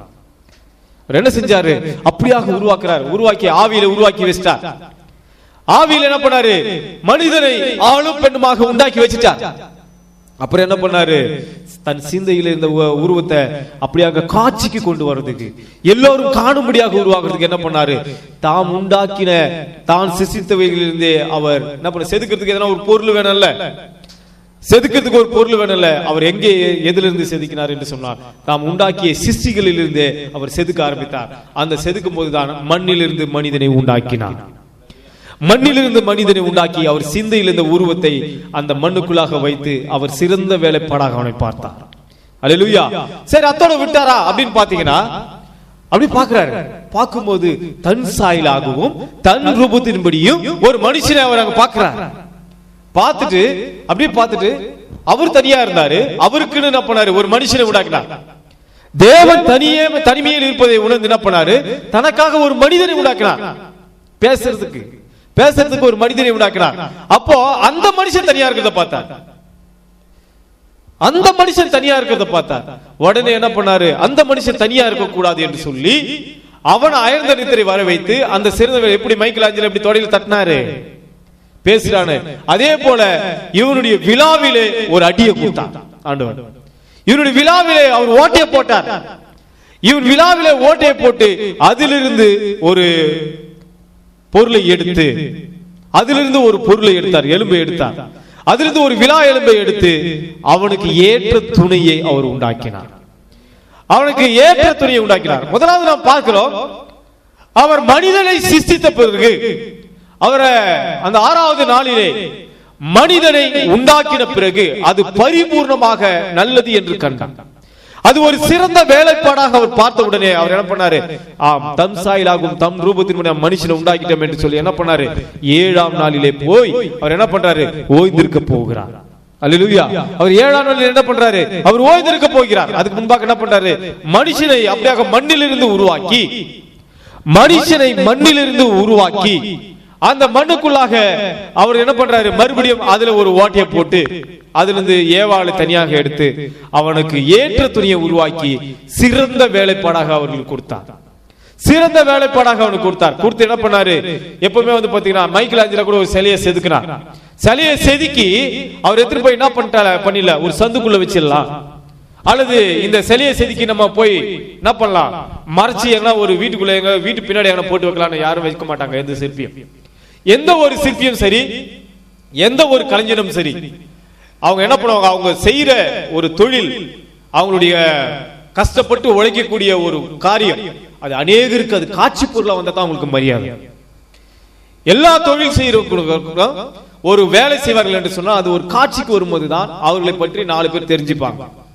அப்பொழுதுதான் அவர்கள் இவ்வளவு பெரிய திறமசாலியா, இவ்வளவு பெரிய நபரா என்று அது காட்சிக்கு கொண்டு வரப்பட வேண்டும். அதனால இந்த சிலை செதுக்கக்கூடிய மைக்கேல் ஆஞ்சலோ கூட அந்த சிலையை செதுக்கிற பிறகு அது வைக்கக்கூடிய ஒரு பேஸ்மெண்ட் உருவாக்கி அது மேல அந்த சிலையை கொண்டு வந்து வைக்கணும். அது வச்சு அது அநேகருக்கு அது காட்சி பொருளாக வைக்க வேண்டும். அதுதான் மத்தேயு 5வது அதிகாரம் 15வது வசனம் சொல்கிறது, மனுஷருக்கு முன்பாக உங்களுடைய வெளிச்சம் இவ்விதமாக பிரகாசிக்க கடவுது என்று வேதம் சொல்கிறது. தேவன் நம்மை கூட ஒரு கிறிஸ்தவனாக தெரிந்து கொண்டு நீங்க போய் மரக்கால வச்சு மூடி வைக்க சொல்லல. நம்மள என்ன சொல்றாரு? உங்கள் வெளிச்சம் மனுஷருக்கு முன்பாக இவ்விதமாக பிரகாசிக்கிறது. யாராவது விளக்கு கொளுத்தி மரக்கால வந்து மூடி வைப்பானா? அது எல்லாருக்கும் முன்பாகவும் என்ன செய்யணும்? காட்சிக்கு கொண்டு வரப்பட வேண்டும். தேவன் நம்மை உருவாக்கினார். நம்முடைய சாட்சியானது எப்படி இருக்கணும்? மற்றவங்களுக்கு அது காட்சி பொருளாக வந்துவிட வேண்டும். நம்ம அப்படியே மறைச்சு வைக்கிறது கிடையாது. நம்ம மற்றவர்களுக்கு பிரயோஜனம் உள்ளவர்களாக இருக்கத்தக்கதாக நம்ம என்ன பண்ணோம்? காட்சி பொருளாக கொண்டு வந்து வைக்க வேண்டும். அதே போல என்ன பண்ணாரு? தேவன் அந்த மனுஷனை உண்டாக்கினார். மனுஷனை உண்டாக்கின பிறகு அவனை வைக்கக்கூடிய ஒரு சிறந்த இடமாகத்தான் ஏதேனை வைத்தார். ஏதேனுடைய அந்த பேஸ்மெண்ட்ல என்ன பண்ணாரு? மனுஷனை கொண்டு வந்து மனுஷன் கொண்டு வந்து அங்க வைத்து தேவன் என்ன செய்யறாரு? அங்க என்ன பண்ணாரு? ஒரு கண்டிஷனை கொடுக்கிறார். மனுஷனை அங்க வைக்கும் போது ஒரு கண்டிஷனை கொடுக்கிறார். இதை புசிக்கும் நாளிலே சாகவே சாவீர்கள். அல்லேலூயா. இதை புசிக்கும், அது என்ன சொல்றாரு? அந்த தோட்டத்தில் நடுவில் உள்ள அந்த கனியை நீங்க புசிக்கும் நாளிலே சாகவே சாவீர்கள் என்ற ஒரு கண்டிஷனோட அங்க வைக்கிறத நான் பார்க்கிறோம். அல்லேலூயா. கண்டிஷனோட வைக்கிறார். தேவன் என்ன செஞ்சாரு? அந்த சிற்சிப்பை அப்படியாக வைத்து அவர் 7ஆம் நாளிலே போய் ஓய்ந்திருந்தார் என்று பார்க்கிறோம். அவர் 6 நாட்களில் தேவன் சிறந்த வேலைப்பாடு உருவாக்கி அந்த 7ஆம் நாளிலே தேவன் ஓய்ந்திருந்ததை நாம் பார்க்கிறோம். எப்பொழுது அவனை சிறந்த இடத்திலே வைத்தார். எந்த இடத்துல வைக்கிறார்? ஒரு சிறந்த இடம் என்று சொன்னால் அது ஏதேனாக அங்கிருந்து தேவனுடைய தோட்டமாகிய ஏதேனாக இருந்தது. அவனை வேற எங்கேயும் வைக்கல. அவனை மண்ணில தான் உருவாக்கினாரு. நன்றாக நீங்கள் கவனிக்க வேண்டும். மண்ணில உருவாக்கின தேவன் அந்த மண்ணில் இருந்த மனிதனை ஏதேனுக்கு கொண்டு வந்து வைத்தார். எதனால? அந்த ஏதேன்ல எப்படிப்பட்ட ஒரு வாழ்க்கை வாழ்ந்தாங்க ஆதாம் ஏவாளும்? அவனை சுற்றிலும் என்ன இருந்தது என்று சொன்னால் வார்த்தை என்னும் சுற்றுச்சுவரினாலே அவன் கட்டப்பட்ட ஒரு இடத்துல நடுவில் இருந்தான். வார்த்தையினாலே காம்பவுண்ட் சுவர் அவனுக்கு. அவர்கள் வார்த்தையை அரணாக கொண்டிருந்தார்கள். அந்த வார்த்தையை அரணாக கொண்டிருந்த இடத்துல தேவன் என்ன பண்ணாரு? அவர்களை வைத்திருந்தார்கள். ஒவ்வொரு விசுவாசியும் தேவன் தெரிந்து கொள்வார் என்று சொன்னால், உங்களை தேவன் தெரிந்து கொண்டிருப்பார் என்று சொன்னால், உங்களுடைய அரண் தேவனுடைய வார்த்தையாகத்தான் இருக்கிறது. உங்களுடைய பாதுகாப்பு தேவனுடைய வார்த்தையாக தான் இருக்கு. எந்த மனிதனும் உங்களுக்கு பாதுகாப்பு இல்லை. தேவனுடைய வார்த்தை தான் உங்களுக்கு பாதுகாப்பாக கொடுத்திருக்கிறார். வேற எதுவுமே கொடுக்கல தேவன். அன்றைக்கு ஆதாம் ஏவாளை தேவன் உண்டாக்கிய போது அவர்களுக்கு அரணாக அவருடைய வார்த்தை தான் கொடுத்தார். இதை புசிக்கும் நாளிலே நீங்கள் சாவீர்கள். நீங்க என்ன செய்யக்கூடாது? நீங்கள் உலகம் எனக்கூடிய அந்த சாத்தானை நீங்கள் ஏற்றுக்கொள்ளவே கூடாது. அவருடைய வார்த்தையை நீங்கள் கை கொள்ளவும் கூடாது. அதை கை கொள்ளும் பொழுது நீங்கள் சாகவே சாவீர்கள் என்று சொன்னார். அதான் சொன்னார், நீங்கள் தோட்டத்தில் உள்ள எல்லா கனிகளையும் நீங்கள் புசிக்கலாம், ஆனால் நடுவில் உள்ளதை மாத்திரம் நீங்கள் புசிக்கவே கூடாது. ஏனென்று சொன்னால் அது ஒரு சபிக்கப்பட்ட ஒரு காரியமாக இருக்கிறது. நம் மத்தியில கூட தேவனுடைய வார்த்தை நமக்கு அருளாக நமக்கு கொடுக்கப்பட்டிருக்கிறது. தேவனுடைய அபிஷேகமானது நமக்கு அரணாக கொடுக்கப்பட்டிருக்கிறது. தேவனுடைய பரிசுத்த ஆவி நமக்கு பாதுகாப்பு அரணாக கொடுக்கப்பட்டிருக்கிறது. எல்லாமே நமக்கு பாதுகாப்பு கொடுக்கப்பட்டு இருந்தாலும் கூட நாம் எங்கே ஜீவித்துக் கொண்டிருக்கிறோம்? உலகத்தின் மத்தியிலே நாம் ஜீவித்துக் கொண்டிருக்கிறோம். உலகத்தையும் உலகத்தில் உள்ளவைகளையும் நீங்கள் என்ன செய்யக்கூடாது? இச்சிக்கவே கூடாது. உலகத்தில் உள்ளவைகளை நீங்கள் அப்படியாக அதை எடுத்துக்கொள்ளவும் கூடாது. அதை அப்படியாக நீங்கள் நமஸ்கரிக்கவும் கூடாது. நீங்கள் அதனோடு கூட நீங்கள் சஞ்சரிக்கவும் கூடாது. ஏனென்று சொன்னால் உலகம் அப்படியாக உங்களை என்ன செய்யும்? வஞ்சிக்கக்கூடிய ஒன்றாக இருக்கிறது. அதுதான் பிசாசாக இருக்கிறது. அல்லேலூயா. அதே பூமியில தேவன் உண்டாக்கின அதே பூமியில தான் அவர் ஏதேனை அங்கு வைத்திருந்தார். அதே ஏதேனுக்குள்ளாக தான் பிசாசம் இருந்தார் என்று நாம் பார்க்கிறோம். இன்றைக்கும் தேவன் நம்மளை அவருடைய வார்த்தை என்னும் ஏதேனில் தான் நம்மை வைத்திருக்கிறார். இந்த கடைசி நாட்களில் தேவன் தாமே 7 முத்திரைகளை திறந்து கொடுத்து நம்மை மறுபடியுமாக ஏதேனுக்கு திருப்பி இருக்கிறார். நம்மை மறுபடியுமாக தேவனுடைய ஏதேனுக்கு திருப்பி இருக்கிறார். அந்த ஏதேன் எங்கே இருக்கிறது என்று சொன்னால் இந்த பூமியிலே தான் இருக்கிறது. நம்மை பாதுகாப்பாக இருக்கும்படிக்கு தேவன் என்ன செஞ்சார்? இந்த உலகத்தினுடைய எல்லா சுபாவத்திலிருந்தும் உலகத்தினுடைய எல்லா காரியங்களிலிருந்தும் வேறு பிரித்து நம்மளை என்ன செய்யறாரு? இந்த செய்திக்குள்ள கொண்டு வந்து வச்சிட்டார். இந்த செய்தி தான் நம்முடைய அரணான பட்டணமாக இருக்கிறது. இந்த வேதம் தான் நம்முடைய அரணான கோட்டையாக இருக்கிறது. தேவன் என்ன செய்கிறார்? இதே உலகத்தில் இருக்கக்கூடிய எல்லா கேரக்டர்களையும் எல்லா சுபாவங்களையும் விட்டு நம்ம என்ன செய்கிறார்? தேவனுடைய வார்த்தையிலே ஜீவிக்கும்படியாக, தேவனுடைய வார்த்தையோடு கூட இருக்கும்படியாக, நம்மை பாதுகாப்பு வளையத்துக்குள்ளாக நம்மை மறைத்துக் கொள்ளும்படியாக தேவன் தம்முடைய வார்த்தையை நமக்கு அனுப்பியிருக்கிறார். அந்த வார்த்தைக்குள்ளாக நம்மை வைத்திருக்கிறார். நான் திரும்பமாக என்ன செய்யக்கூடாது? அந்த தோட்டத்தின் நடுவில் இருக்கக்கூடிய இந்த உலகம் என்னக்கூடிய அந்த பழைய சுபாவத்துக்குள்ளாக நாம் திரும்பவே கூடாது. அல்லேலூயா. உலகம் என்னக்கூடிய அந்த பழைய சுபாவத்தை, அந்த உலகத்தின் காரியத்தை நாம் புசிக்கவே கூடாது. இந்த உலகம் தரக்கூடிய கனியை நாம் புசிக்கவே கூடாது. அதை நாம் புசித்தால் என்ன நேரிடும்? நமக்கு மரணம் தான் நேரிடும். ஆவிக்குரிய மரணமாக இன்றைக்கு இருக்கிறது. அல்லேலூயா. ஆவிக்குரிய மரணம் நமக்கு நேரிடும். அதனால தான் அன்னைக்கு பிசாசு என்ன செஞ்சான்? நேரா போய் என்ன செஞ்சான்? அந்த சிறந்த சிற்பத்தை கெடுப்பதற்கு என்ன பண்ணிட்டான்? அந்த சிறந்த வேலைப்பாட்டை, அந்த அழகான சிற்பி நம்முடைய தேவனுடைய அந்த காரியம் தேவன் என்ன பண்ணாரு? தேவன் ஒரு அழகான சிற்பியாக நம்ம எல்லாம் செதுக்கி ஆதாம் ஏவாளை அப்படியாக அவர் என்ன செஞ்சாரு? அவருடைய தம் சாயலாகும் தம் ரூபத்தின்படியும். வேற யார் மாதிரி அவர் செதுக்கல. பிசாசு மாதிரி அவர் செதுக்கல. பிசாசு மாதிரி மனுஷனை உண்டாக்கவில்லை. அவர் என்ன செஞ்சாரு? தம் சாயலாகும் தம் ரூபத்தின்படியும் சிருஷ்டித்தார். அப்படியே அவனை சிருஷ்டித்து அப்படி பாக்குறாரு. பார்க்கும்போது அவரையே அவர் பார்த்துட்டார். மனுஷன் எப்படி பார்த்தாரு? அவரையே அவர் பார்த்துட்டார். அங்க நாம் எந்த சாயல உண்டாக்கப்பட்டிருக்கிறோம்? நாம் எந்த சாயல உண்டாக்கப்பட்டிருக்கிறோம்? தேவ சாயலிலே உண்டாக்கப்பட்டிருக்கிறோம். அல்லேலூயா. தேவ சாயலிலே நம்மை கண்டதனால் தான் இந்த செய்தியிலே வந்து உட்கார்ந்து கொண்டிருக்கிறோம். அவர் எப்படி பார்த்தார்? நம்மள அவரை போலவே நம்மளை பார்த்தார். ஏனென்று சொன்னால் அவர் நம்மை உருவாக்கி இருந்தார். நீங்கள் கிறிஸ்தவர்களாக இருந்தால், தேவனுடைய பிள்ளைகளாக இருந்தால், நீங்கள் இந்த கால வேளையிலே அவரை எவ்வளவு வேணும் அவரை இழந்து போனவர்களாக காணப்பட மாட்டீர்கள். நீங்கள் தேவனாலே ஆசீர்வதிக்கப்பட்ட ஜனங்களாக தான் இங்கே உட்கார்ந்து கொண்டிருக்க முடியும். அல்லேலூயா. நீங்கள் அப்படியாக அவர் எப்படி பார்க்கிறார் உங்களை? அவருடைய சாயலில் அவர் எப்படி இருக்கிறாரோ அந்த சாயலில் தான் உங்களை பார்த்து கொண்டிருக்கிறாரே தவிர நீங்கள் நினைக்கலாம், இல்ல இல்ல நான் உயரமாக இருக்கிறேன், குள்ளமாக இருக்கிறேன், கருப்பாக இருக்கிறேன், வெள்ளையாக இருக்கிறேன், அப்படியாக நான் இந்த நிறத்தில் இருக்கிறேன் என்றெல்லாம் நீங்கள் சொல்லிக் கொண்டிருக்கலாம். இந்த மாதிரியான உருவத்தில் இருக்கிறேன் என்று நினைத்துக் கொண்டிருக்கலாம். ஆனால் தேவன் உங்களை பார்க்கும் பொழுது அவர் சிறந்த சிற்பியாக இருந்து நம்மை செதுக்கி அவருடைய பிள்ளையாக இந்த காலைவேளையில் நம்மை உட்கார வைத்திருக்கிறார். அப்படி என்று சொன்னால் நாம் யாருடைய ரூபத்தில் இருக்கிறோம்? நாம் அவருடைய சாயலிலே. அவர் என்ன பண்ணாரு? தம் சாயலாகும் தம் ரூபத்தின்படி உண்டாக்கின தேவன் அவர் என்ன பண்ணார்? மண்ணிலிருந்து ஒரு மனிதனை உண்டாக்கி அதிலே அந்த தேவ சாயலை மறைத்து வைத்தார். அந்த தேவ சாயலை மறைத்து வைத்தார். நாம் நினைக்கலாம், இந்த சரீரத்தில் நான் தேவனை போல இல்லையே, இந்த சரீரத்தில் நான் அப்படி இல்லையே என்று நீங்கள் சொல்லலாம். ஆனால் நீங்களோ ஒரு விளக்காக இருக்கிறீர்கள். உங்களிலிருந்து வரும் வெளிச்சம் தான் அது உண்மையான நீங்களாக இருக்கிறீர்கள். அல்லேலூயா.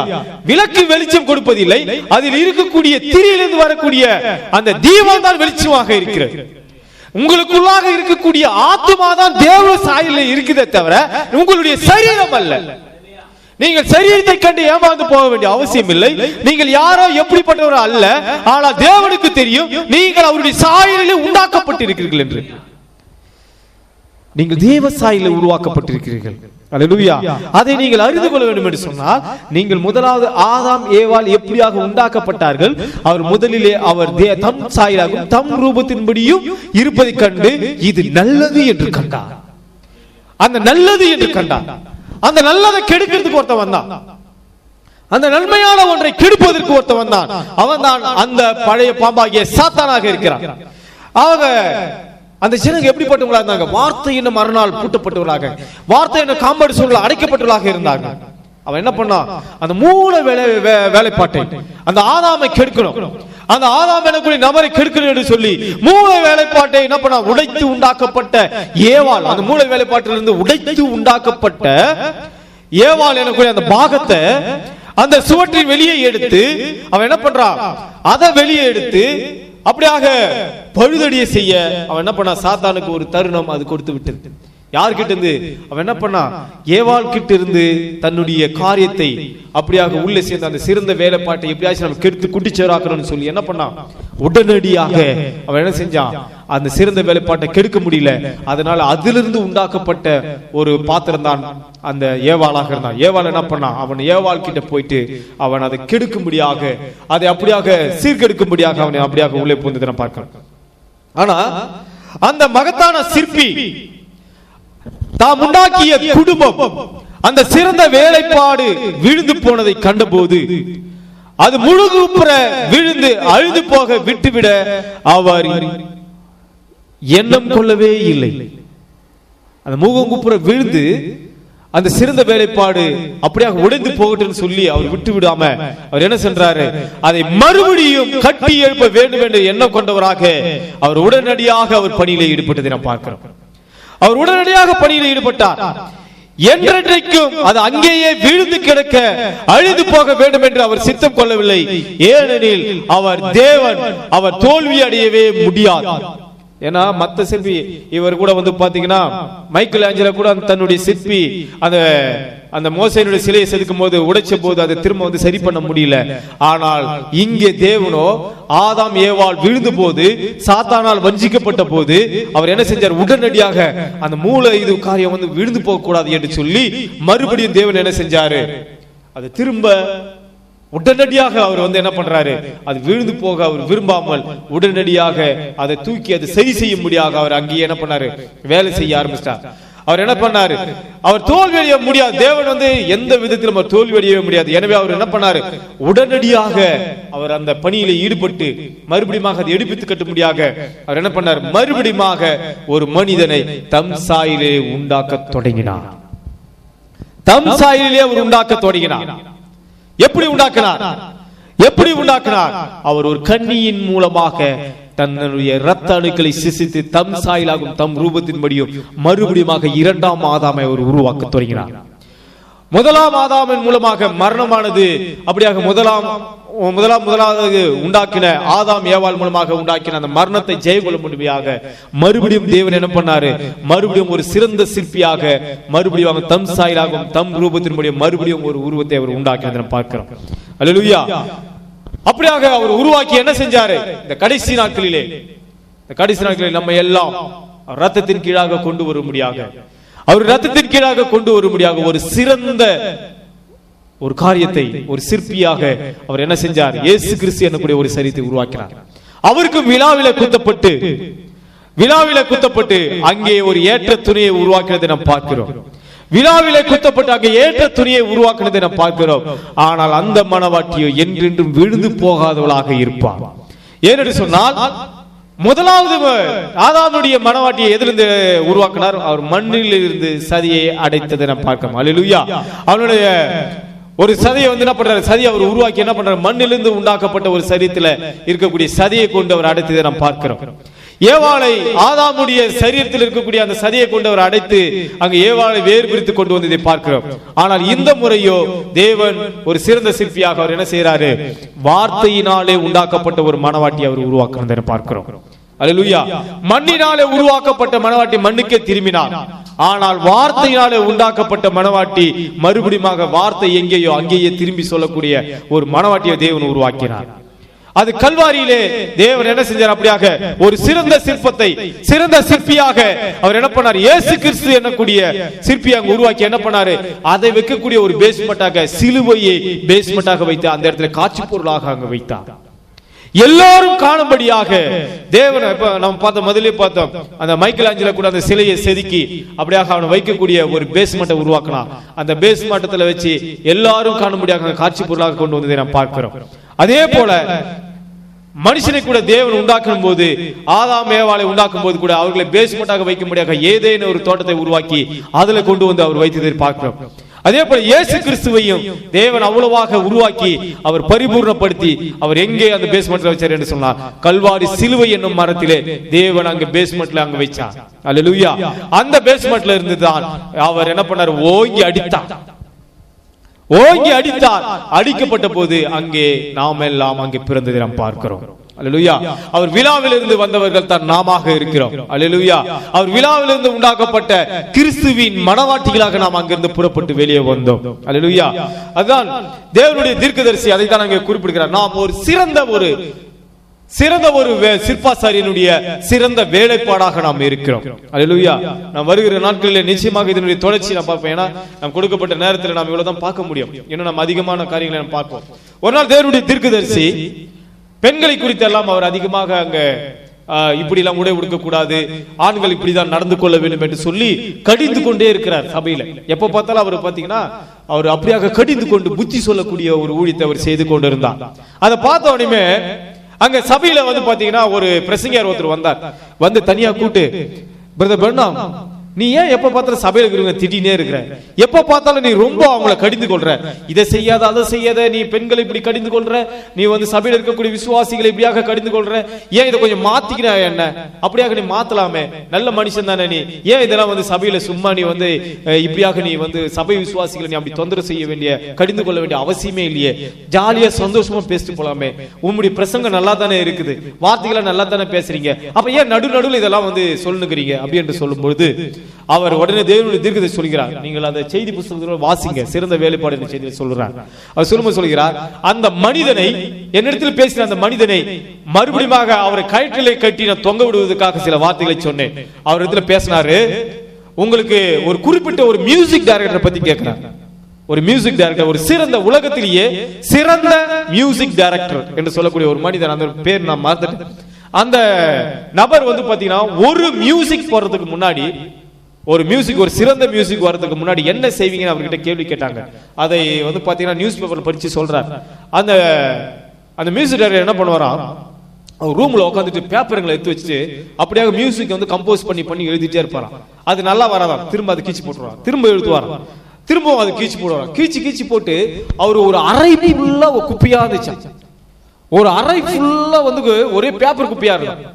அதை போய் பார்த்த உடனே அந்த மியூசிக் டைரக்டர் கிட்ட கேக்குறாங்க, நீங்க எப்படி சிறந்த மியூசிக் இதை கொடுத்தீங்க அப்படின்னும் போது, நீங்கள் வாருங்கள் என்று சொல்லி அவர் வீட்டுக்கு அந்த பத்திரிகை நிருபரம் கொண்டு போய் ஒரு ரூமை திறந்து பார்த்தா ஃபுல்லா குப்பையா இருக்கு. என்னங்க இவ்வளவு பேப்பர் கீச்சு போட்டு வச்சுக்கிறீங்க? இந்த குப்பையில் எல்லாம் கிழித்து போடவில்லை என்று சொன்னால் நல்ல மியூசிக்கே வந்திருக்காது என்று சொன்னாராம்.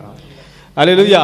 இந்த குப்பைகள் எல்லாம் எனக்கு தேவையில்லாதவைகள், எனக்கு தேவையானது வரும் வரைக்கும் நான் எழுதி கொண்டே இருப்பேன். இவ்வளவு பேப்பர் வீணாத குறித்து எனக்கு கவலை இல்லை, ஆனால் எனக்கு சிறந்த மியூசிக் வந்தது, அதுதான் என்னுடைய வேலையாக இருக்கிறது. அல்லேலூயா. அப்படிதான் ஒரு சிறந்த போதகனாக இருக்கட்டும், உங்களுடைய மேய்ப்பனாக இருக்கட்டும், யாராக இருந்தாலும் சரி, அது உங்களை சரிப்படுத்தவில்லை என்று சொன்னால் அவன் நல்ல போதகனாகவும் நல்ல ஊழியக்காரனாகவும் இருப்பதற்கு தகுதியற்றவனாக இருக்கிறான். அல்லேலூயா. அதே போல ஒரு அருமையான சகோதரி, அவங்க வந்து பாத்தீங்கன்னா ஒரு சகோதரனோ சகோதரியா இருக்கட்டும், அவங்க வந்து பாத்தீங்கன்னா அடிக்கடி சொல்லுவாங்க, இந்த மாதிரி நான் வந்து ஒரு தவறுன்னு நினைச்சு அடிக்கடி நான் செஞ்சுட்டு இருக்கிறேன், அடிக்கடி இது எனக்கு நல்லா தெரியும், நான் இந்த தவறு நான் செய்யறேன், எனக்கு வந்து தொடர்ந்து நான் இந்த தவறுகளை நான் செய்து கொண்டு தான் இருக்கிறேன். அந்த காரியம் வந்து பாத்தீங்கன்னா நிச்சயமா வந்து பாத்தீங்கன்னா தேவனுக்கு பிடிக்காத காரியமா தான் இருக்கும். அதனால தேவனுக்கு பிடிக்காத அநேக காரியங்களை நான் செய்து கொண்டே இருக்கிறேன் என்று சொன்ன போது, அப்போது தேவனுடைய தீர்க்கதரிசி சொல்கிறார், அவர்கள் உண்மையாவே ஒரு தேவ பயம் கொண்டவர்கள். அந்த சகோதரனும் சகோதரியோ அவர்கள் தேவ பயம் கொண்டவர்கள். அவர் என்ன சொன்னா, அவங்க ரொம்ப வருத்தப்படுறாங்க. நான் தேவனுக்கு பிரியமில்லாத காரியங்களை நான் செய்து கொண்டு வருகிறேன், நான் அநேக தவறுகளை நான் செய்து கொண்டு வருகிறேன், தொடர்ந்து நான் அதை செய்து கொண்டு வருகிறேன், அது நிச்சயமாக எனக்கு வருத்தமடை செய்கிறது என்று சொல்லும்போது, அப்போது தேவனுடைய தீர்க்கதரிசி சொல்கிறார், நீங்கள் உண்மையாகவே தேவனை நேசிப்பீர்கள் என்று சொன்னார். பாருங்க, உங்களுடைய தன்மை வேற, நம்மளுடைய, அதாவது பாத்தீங்கன்னா நம்மளுடைய தன்மை வேற, ஆண்டவருடைய தன்மை என்றது வேற. அல்லேலூயா. ஆண்டவர் பரிசுத்தம் பரிசுத்தம் பரிசுத்தம் உள்ளவராக இருக்கிறார். ஆனா நம்மளுடைய கேரக்டர் அவருக்கு நேர் ஆப்போசிட் கேரக்டர். நாம் பாவி, பாவியிலும் பிரதான பாவி, பாவியிலும் கேடு கெட்ட பாவி, பாவியிலும் மோசமானவன், அப்படி என்று சொல்லக்கூடிய அத்தனை காரியம் நம்மிடத்தில் இருக்கிறது.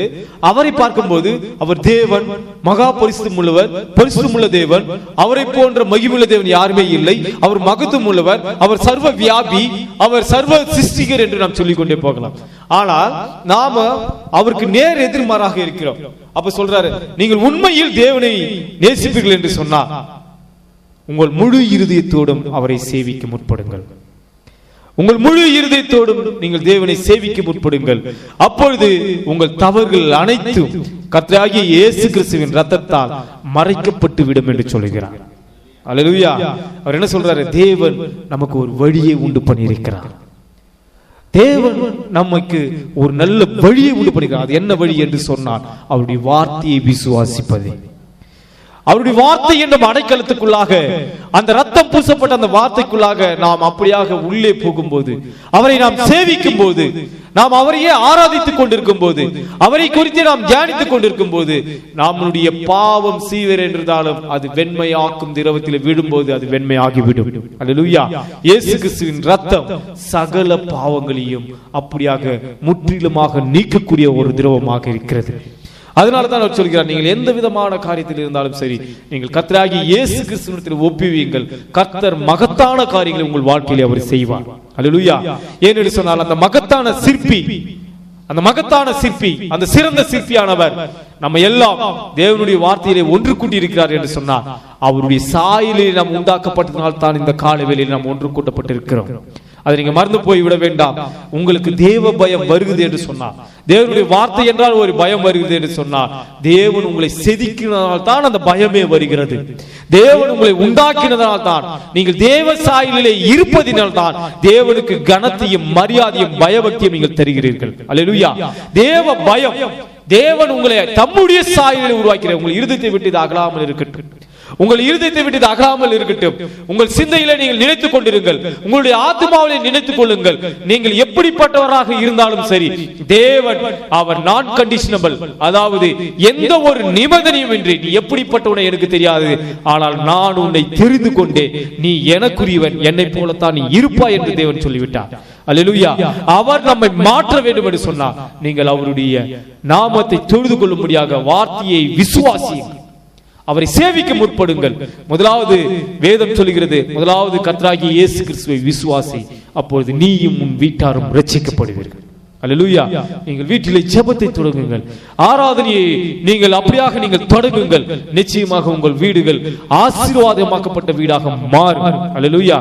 தேவனால் கூடாத காரியம் ஒன்றுமே இல்லை. இதனை தொடர்ச்சி நம்ம வருகிற அடுத்த வாரத்தில் நாம் பார்ப்போம். நிச்சயமாக உங்களுக்கு இது ஆசீர்வாதமாக இருந்திருக்கும். கர்த்தர் உங்கள் ஒவ்வொருவரையும் ஆசீர்வதிப்பாராக. கர்த்தருடைய நாமம் மையப்படட்டும். நீங்கள் தேவனால் சிருஷ்டிக்கப்பட்ட, தேவ சாயலால் உண்டாக்கப்பட்ட, தேவனுடைய ரூபத்தின்படியே இருக்கக்கூடிய தேவனுடைய பிள்ளைகளாக நீங்கள் இருக்கிறீர்கள்.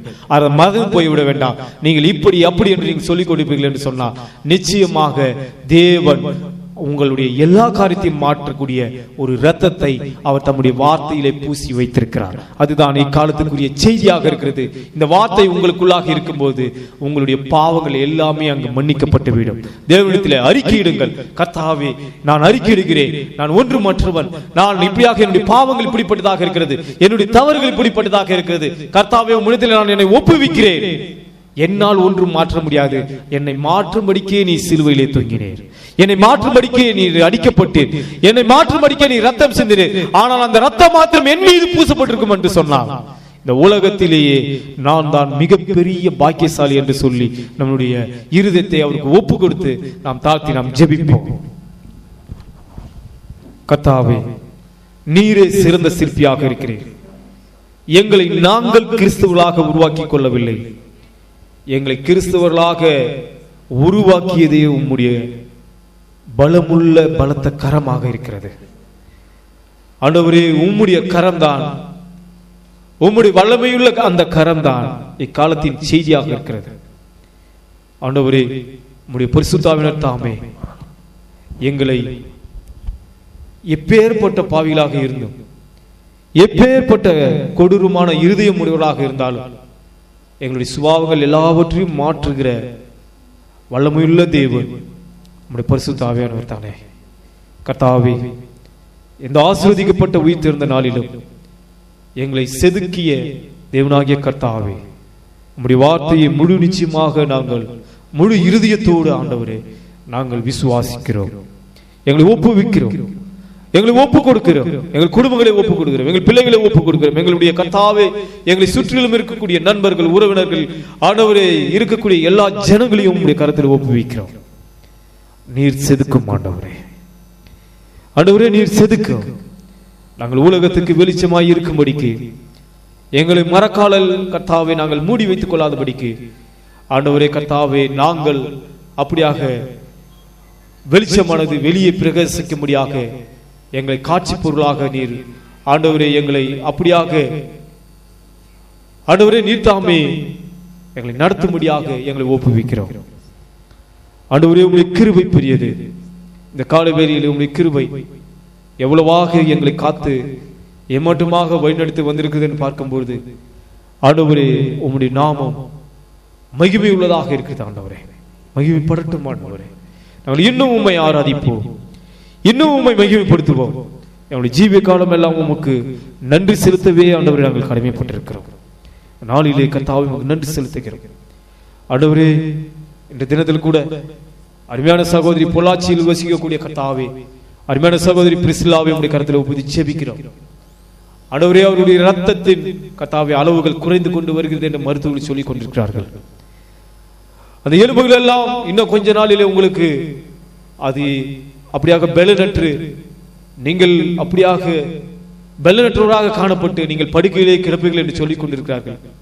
இந்த அருமையான மகளுக்கு இந்த வேலையில் நாங்கள் ஜெபிக்கிற வேலையில் உம்முடைய பரிபூர்ண சுகத்தை, அந்த தெய்வீக சுகமளித்தலை அருமையான சகோதரி பிரிஸ்கில்லாவுக்கு ஆண்டவரை நீர் அனுப்பி ஆண்டவரே இப்போது நாங்கள் ஜெபிக்கிறவர்களே நீர் தொட்டு சுகமாக்கும்படியாக இந்த வேலையிலே வேண்டிக் கொள்கிறோம்.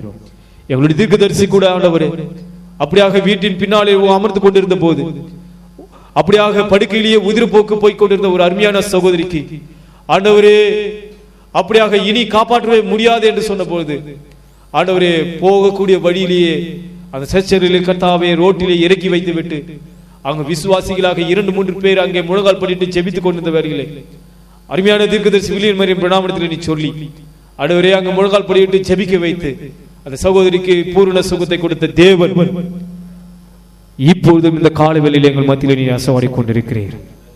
அருமையான சகோதரி பிரிஸ்கில்லாவுக்கு ஆண்டவரே இப்பொழுது அந்த வாலிப பிள்ளைக்கு அருமையான சகோதரிக்கு ஆண்டவரே நீ பரிபூர்ண சுகத்தை நீ கொடுத்தீர் என்று நாங்கள் விசுவாசிக்கிறோம். அதே தேவன் மாறாதவராய் இருக்கிறீர்.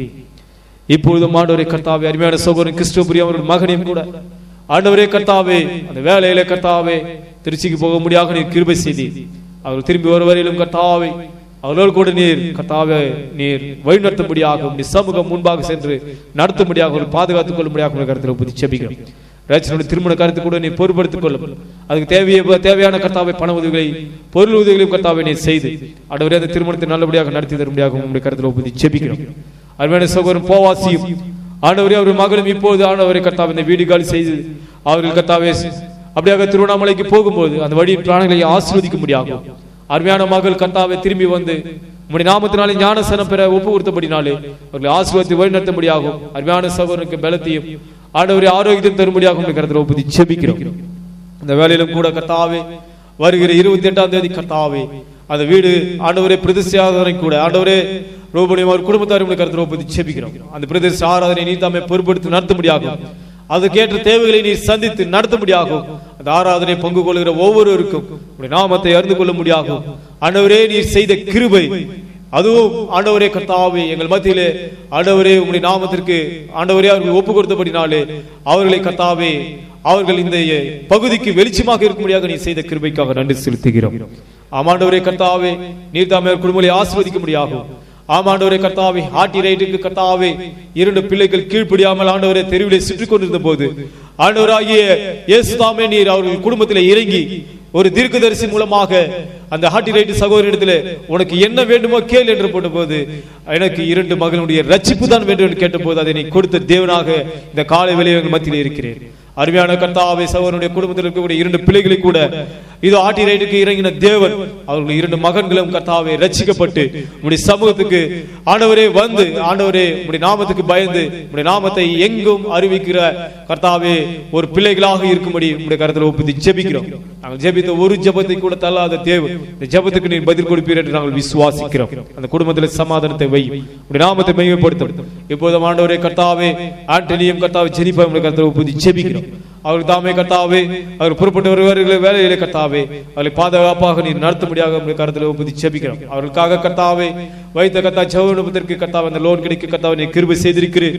அதை கர்த்தாவே அது பணம் கிடைக்க ஆண்டவர் நீர் தாமே இன்னுமாக அதை கொடுக்கக்கூடிய கர்த்தாவே மேலதிக கண்களில் தயை கிடைக்க ஆண்டவரை கிருபை செய்யும். இப்போது அருமையான சகோதரன் கர்த்தாவே ஜான் பீட்டருக்கு அருமையான வேலை நீர் கொடுத்து ஆண்டவரே கர்த்தாவே அந்த வேலை ஸ்தலத்திலே எஜமானின் கண்களில் கர்த்தாவே தயை கிடைக்க முடியாகும், வேலை செய்கிற இடத்திலே கர்த்தாவே தயை கிடைக்க முடியாகும், சகோதரனை கர்த்தாவை ஏற்ற ஞானத்தோடு வழிநடத்த முடியாகும் என்ற கருத்தை ஒப்புதி ஜெபிக்கிறோம். கொடுத்த வேலைக்காக நன்றி செலுத்துகிறோம். இப்பொழுது ஆண்டவரே கர்த்தாவே எங்களிடத்தில் கர்த்தாவே ஞானசாரத்துக்கு ஒப்பு கொடுத்தவர்களும் ஆண்டவரே எங்களிடத்தில் வைத்த ஒவ்வொரு ஜெபத்திலும் கூட கர்த்தாவை நினைவு கூறுகிறோம். அவர்கள் எங்க இருந்தாலும் ஆண்டவரே எங்களுக்கு கர்த்தாவே எங்களிடத்தில் ஜெப விண்ணப்பம் வைத்த ஒவ்வொரு ஜெபத்தையும் கர்த்தாவை நினைவு கூர்ந்து ஜெபிக்கிறோம். அவர்கள் என்ன விதமான ஜெபத்தை வைத்தார்களோ ஆண்டவரே சுகவீனமாக இருந்தால் சுகப்படட்டும், பலவீனமாக இருந்தால் பலப்படட்டும், ஆண்டவரே அவர்களுடைய குடும்ப ரட்சிப்பாக இருந்தால் ரட்சிப்படைய கர்த்தாவை கிருபை செய்யும். வேலையிலும் கர்த்தாவே ஆராதனை இந்த பகுதிக்கு கர்த்தாவை சாட்சியாக நிறுத்தி ஆண்டவரே அநேகர் ரட்சிக்கப்படும்படியாக நீர் ஏற்படுத்தின கிருபைக்காக நன்றி செலுத்துகிறோம். ஆமாண்டவரே உம்முடைய சத்தம் கேட்ட ஒவ்வொரு பிள்ளைகளையும் நீர் ஆசீர்வதிப்பீராக, அவர் குடும்பங்களை ஆசீர்வதிப்பீராக. நாம் மட்டும் மையப்பட்டோம். ஆராதனை துவக்கு முதல் முடிவு மட்டுமாக உம்முடைய கிருபையின் பிரசன்னம் எங்களோடு கூட இருந்து எங்கள் மத்தியிலே உலாவினதுக்காக நன்றி செலுத்துகிறோம். இணையதளத்தில் கேட்டுக்கொண்டிருக்கிற ஒவ்வொரு தேவையும் நீர் சந்திக்க முடியாகும், அவர் குடும்பங்களை ஆசீர்வதிக்க முடியாகும், ரட்சிக்கப்படாதவர்கள் ரட்சிக்க முடியாகும் என்று கருத்து ஜெபிக்கிறோம். உடைய நாம மட்டும் மையப்பட்டோம். எல்லா துதி கனமகிமையாம் ஒருவருக்கே செலுத்துகிறோம். கர்த்தராகிய இயேசு கிறிஸ்து நாமத்திலே யாவற்றையும் வேண்டிக் கொள்கிறோம். ஆமென், ஆமென். கர்த்தர் ஒருவரையும் ஆசீர்வதிப்பாராக.